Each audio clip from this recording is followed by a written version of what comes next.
Power Women podcast. For your career and your life, no matter what business you're in.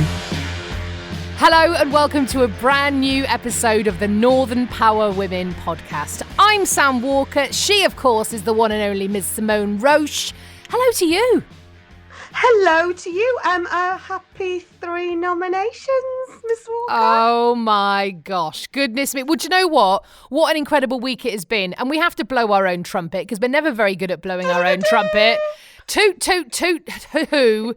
We have been nominated. The Northern Power Women podcast has been nominated in the business section of the British Podcast Awards 2020. Now, of course, Simone, anyone listening to this, I'm sure will have heard about this because we've been banging on about it on social media for the past few days. But why shouldn't we? I feel dead proud.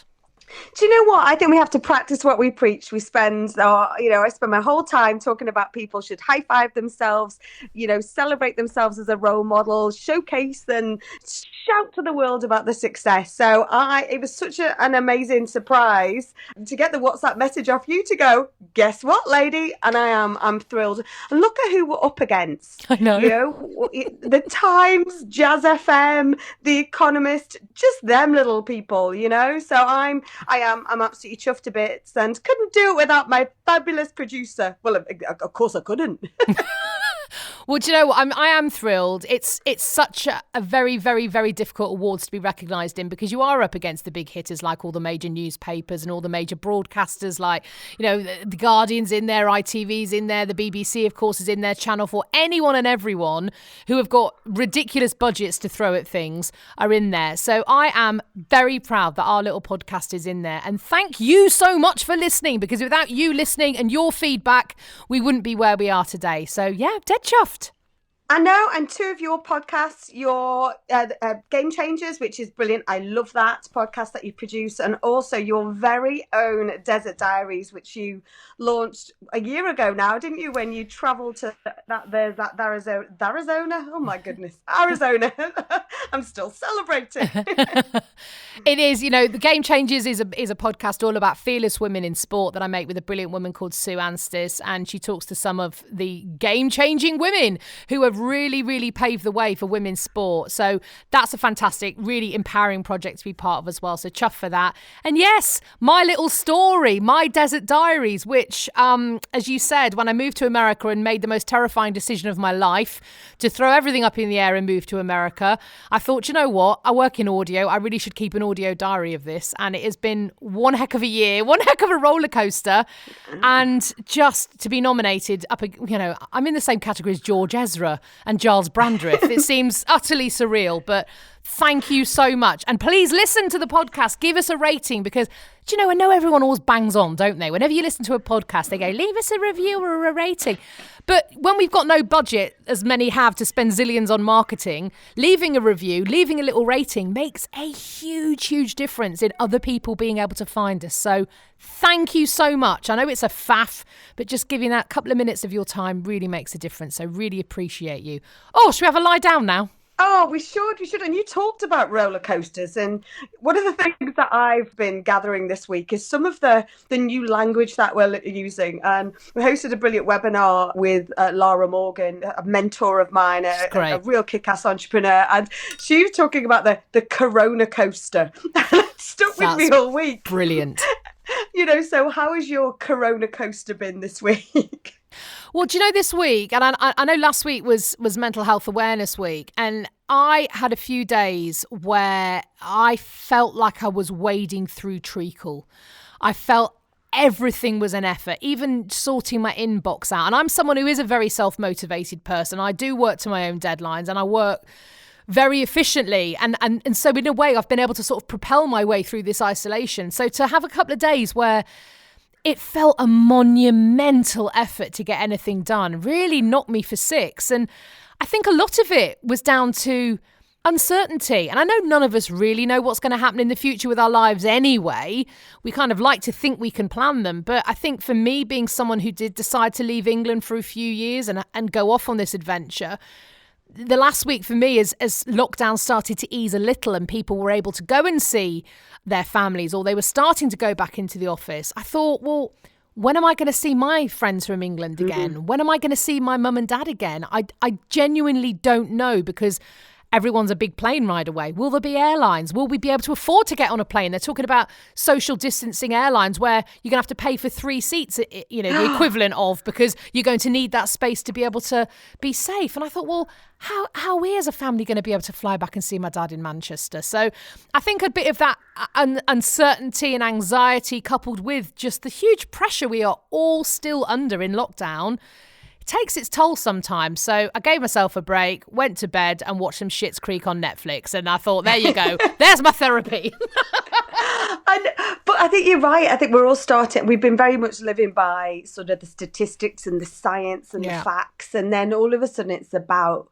you know, it's okay talking about that wider outside norm and the business norm. And that, I think, as people are looking at the summer, and I'm not sure we've got a summer holidays this year, although I have seen Greece and Italy going hell for leather on promoting, you know, sort of their destinations. But like you, it's not just about, could I sit on a plane right now? Can I afford to do it? Because when those flights come out, you can imagine they're struggling. The airlines are one of the, you know, the hardest hit industries as well. So they've equally got to work out how they can afford to run those airlines. And so, you know, those prices are going to go up. And so I think everything's being rethought, isn't it? So, but this is where we have to get inventive, isn't it? This is where, you know, I'm still not wanting to use go back to the way it was or back to basics. I think we just go forward with a new, more inventive, creative and mischievous approach, I think is what we should be doing, I think.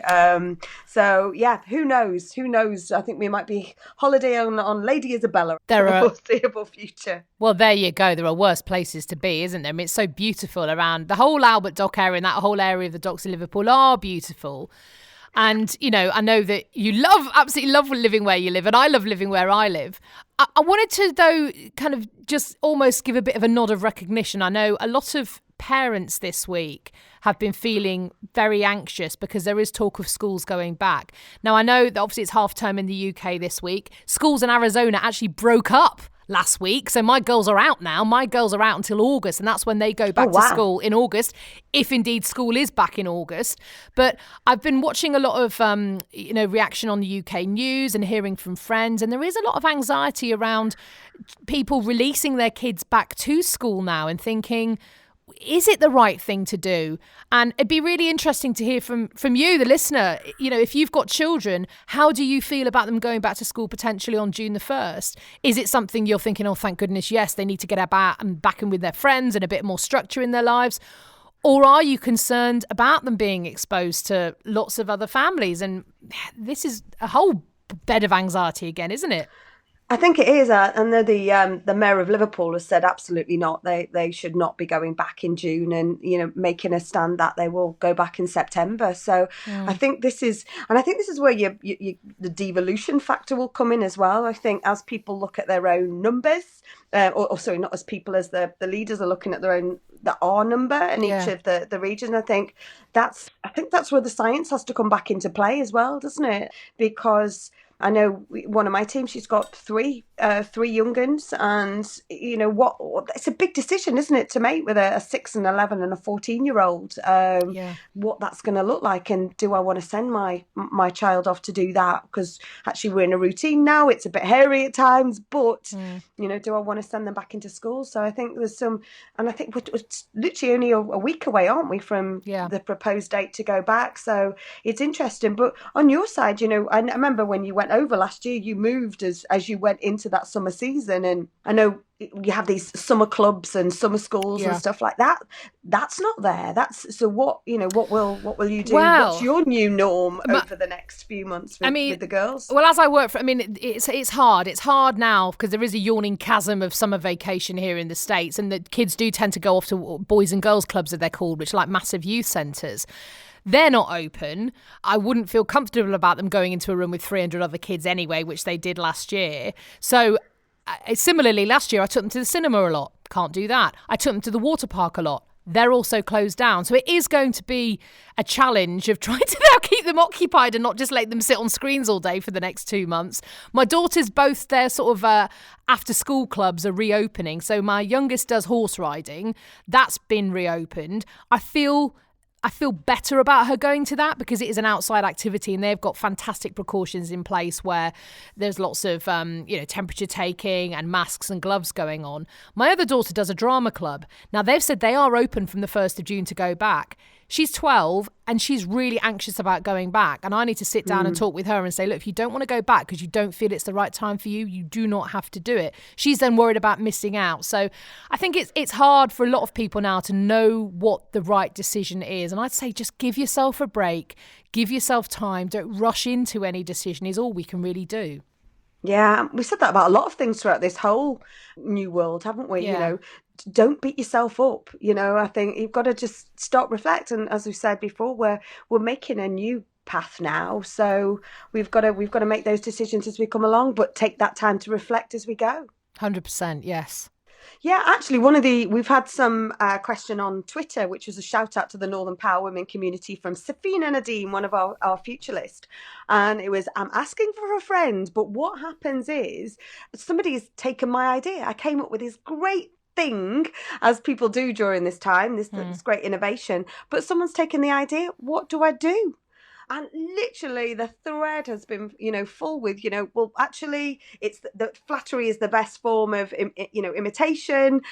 Give them a phone, call them out. What would you do? So say somebody suddenly comes up and creates cactus diaries. Well, that happened to me a lot in radio. And I remember I had a really, really successful feature when I was on commercial radio. And I was on Key 103 in Manchester. And I had a feature called The Movie Moment where I would read out a scene from a film and people would guess. And it was great. And people loved it. And they went berserk for it. It was about a year or so later when I was on a different radio station. One of the other presenters on that station started doing exactly the same feature. In fact, on a radio station close to where you live, Simone. I shall name no names. And then everyone was saying how great this feature was. And I knew this person and I called them out and said, wait a minute, I've been doing this for years. What are you doing? And they just denied that. Oh, no, mine's different. No, it's not the same at all. And it's frustrating because you think, haven't you even got any originality in your body? Seriously. But what do? I think as a lot of people have said on Twitter, you think, well, there you go. It shows that I come up with great ideas and I will come up with another great idea then, won't I? That's exactly my view. You're an innovator anyway. You're doing great stuff. You know what? That's probably had its time. You've already gone 3 steps ahead of that. So get your trainers on, take a big leap and crack on. So frustrating though, isn't it? Can we also have a moment of... Yeah, I know. It's so annoying. and well, that's what happened. Everyone comes up with those ideas. Everyone, thinks, oh gosh, why couldn't I have invented Uber? Or why couldn't I have invented the concept of that is going to happen through this crisis, isn't it? Where you think, gosh, why didn't I? In fact, we spoke about that on a virtual dinner party when we'd had a few bottles of wine, but 3 weeks later you're like, that was my idea. But you know what, you either got to crack on and do something about it, or it's just a talking shop, isn't it? Exactly, 100%. Which brings us lovingly on, I think, Simone Roche, to having some life lessons. We do this on every single episode. There are some amazing female and male leaders who get in touch and share their life lessons with us. And this week, it's a woman who I've got a huge amount of time for, loads of respect for. She's the amazing Sarah Waddington. Oh, I love Sarah. Sarah heads up the Astute PR agency. But not only that, she has been rallying the call over in the Northeast around the recovery and the contingency efforts out there. So she is one woman that has got many lessons to share, as well as she's spinning all these plates. Here you go, Sarah. I'm Sarah Waddington. I'm the owner of an agency called Astute.work, and I'm also the founder and editor of Futureproof. I've been asked to answer some questions based on life lessons, so here we go.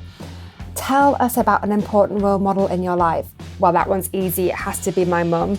My mum was a single parent, and for quite a lot of my teenage years, we didn't have very much money, but she was massively resilient, held down a full-time job and looked after us all, and she's just an inspiration, basically. One piece of advice that has really stuck with me, I have a favourite quote that I like to keep and look at on Instagram, and that's she silently stepped out of the race that she never wanted to be in, found her own lane and proceeded to win. I mean, what a great life lesson that is. What advice would you pass on to someone starting their career today? Oh, that's easy. Just you do you, be authentic. If you follow your gut and you're doing something that you love and you're being you and not trying to be some corporate persona, you will absolutely rock it. And just make sure that you pay back as people pay down to you, as you're going up the career ladder, pay back too. When have I faced imposter syndrome and what did I do about it? Haha, that's a good one, but basically, surely like everybody, I feel imposter syndrome almost every day. And what I do is I feel that fear, I then read up on whatever I'm doing, and I do it anyway. When have you taken a risk and what happened? Well, a big risk for me, or it felt so personally, was standing for presidency of the Chartered Institute of Public Relations, which took me well out of my comfort zone. But lo and behold, I got elected and then did a 3-year tenure as president-elect, president, and then past president, and I don't regret a thing. What difference did having a mentor make to you? Do you know what? I never really looked for a mentor, and I started to work with Stephen Waddington, who's now actually my husband, a long time back now, we're talking a good 10 years, and we were friends, and he became a business mentor to me and pushed me to diversify, and then to actually develop a community that I now run called Future Proof, which is to help social mobility in the public relations industry. And if he hadn't pushed me to do that and to work hard at that and to develop it, I would never have done it. So it just shows you what you can achieve when you've got a good person behind you. The amazing Sarah Waddington, thank you so much. Do you know what? Sarah's one of these people who sees opportunities in every single crisis. She's the person who brought out a whole range of COVID-19 podcasts during this really difficult time with one of her clients. She's someone who is very good at adapting and changing. And so thank you so much for those lessons. And if you'd love to share your life lessons with us, get in touch. Send us an email, podcast@northernpowerwomen.com, and we'll tell you everything you need to do. It's dead easy. It'll take you 5 minutes and you'll be a great inspiration. So thank you. Simone, normally at this time we have jigsaw update and ironing update, but I've got another update I'd like to share with you if I can this week. Please do. Bread update. Bread Update. Now, I know you don't eat bread. Yeah, I've always been absolutely amazed at your fantastic willpower when it comes to lovely sarnies when I've been at a buffet with you and I've been shoving them down my neck and you've gone, no, bread for me. But I avoided doing the whole lockdown, let's make sourdough for the first sort of 6 weeks or so, mainly because I couldn't find any flour. But then I did find some flour, and lovely, wonderful Louis Triano, who's a Stockport-based baker. You might remember him from the Great British Bake Off. He's fabulous. Find him on Twitter. It's LUIS, Louis Triano. He has posted the most superb recipes during lockdown for bread. And last week, I made a treacle and seed loaf, which my children ate without butter. Hot out of the oven. It was so delicious and so easy. And his recipes are really like a Fisher-Price level of recipe. You do not need to be skilled to follow them. He's brilliant at sort of explaining what to do. And then also last week I made a walnut and beer loaf. Hello. Which I set to prove, fell asleep, woke up at 6 o'clock the next morning to find my husband had just put it in the oven, not pummeling it down after being... So we had this sort of brick-like loaf, which came out. Guess what? It still tasted really nice. Well, so you're feeding your children treacle and beer. Yeah. I'm just saying.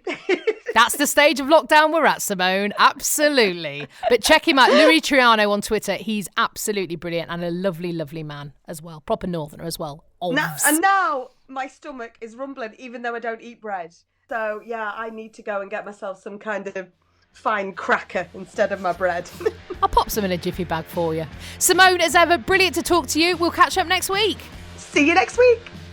So there we go for another week of the Northern Power Women podcast. Please get in touch with any tales or stories or questions you would like to share. podcast@northernpowerwomen.com. The next episode will be here for you on, can you believe it, Monday, June the 1st. Until then, I'm Sam Walker, and the Northern Power Women podcast is a What Goes On media production. Whoa.